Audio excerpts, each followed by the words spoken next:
গুলি চালানো হচ্ছে, রাস্তায় মানুষের লাশ পড়ে আছে, রক্তাক্ত দেহে পড়ে আছে। ওদিকে তাকাবার মতো আওয়ামী গুন্ডা পুলিশ বাহিনীর কোন সময় ছিল না।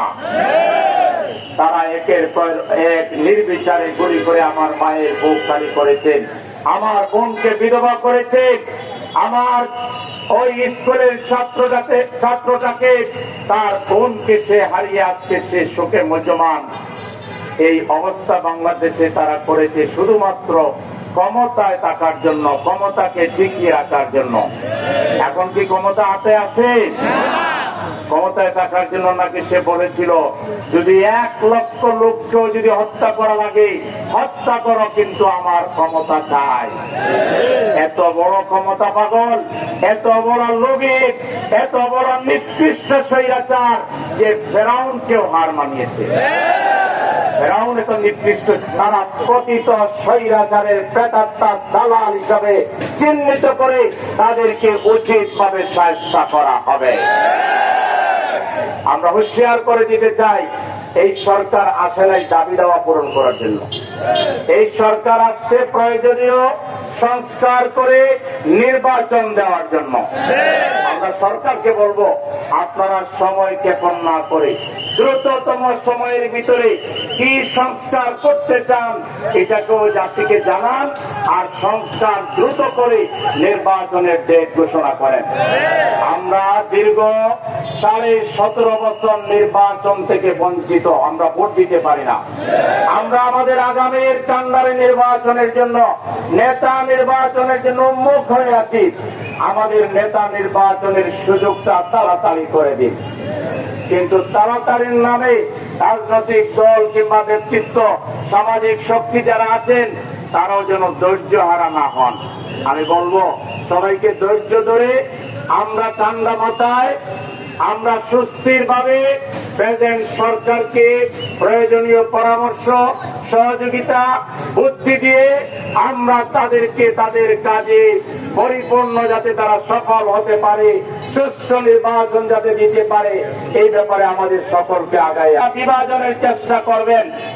জাতির মধ্যে যারা বিভেদ তৈরি করবেন, জাতিকে যারা বাংলা বিভক্ত করতে চাইবেন, তাদের পরিণতিও পতিত স্বৈরাচারের পরিণতি হবে।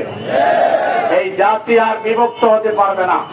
আমরা ন্যায় বিচারের জন্য, আমরা মানবতার মুক্তির জন্য বাংলাদেশের 18 কোটি মানুষ এখন ঐক্যবদ্ধ।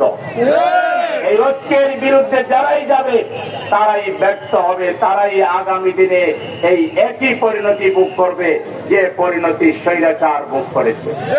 সুতরাং আমরা পরিষ্কার বলতে চাই, আমাদের আমির বাংলাদেশের গণমানুষের প্রিয় নেতা ডাক্তার শফিকুর রহমান সাহেব 4টা প্রায়োরিটি ঘোষণা করেছেন।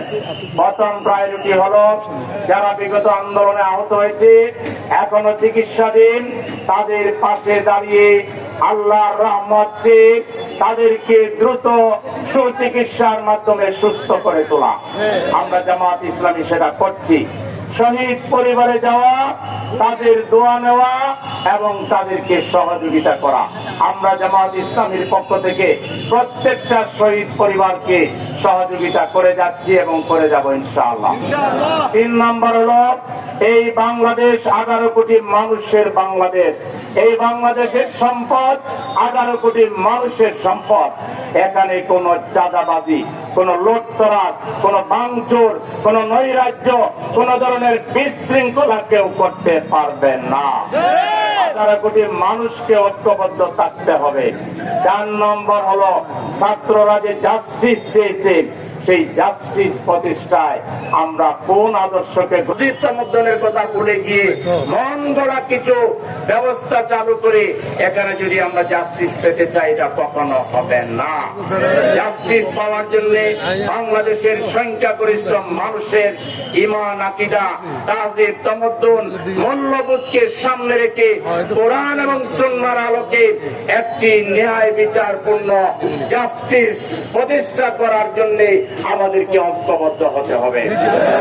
আর দল দল হিসাবে যারা বিপদেও মাথা গরম করেনি, বিপদেও ধৈর্য হারায়নি, আবার সফলতার সময়ও যারা ধৈর্য হারায়নি, মানুষকে ঐক্যবদ্ধ রাখার চেষ্টা করেছে, দেশকে, দেশের সম্পদকে পাহারাদারির ভূমিকা পালন করে রক্ষা করেছে, যেই দল বিপদেও মানুষের পাশে থাকে এবং ভালো সময়ও মানুষের পাশে থাকে, সেই ধরনের দায়িত্বশীল দল, দায়িত্বশীল নেতাদেরকেই আগামী দিনের জাতির নেতৃত্বের দায়িত্ব প্রদান করতে হবে।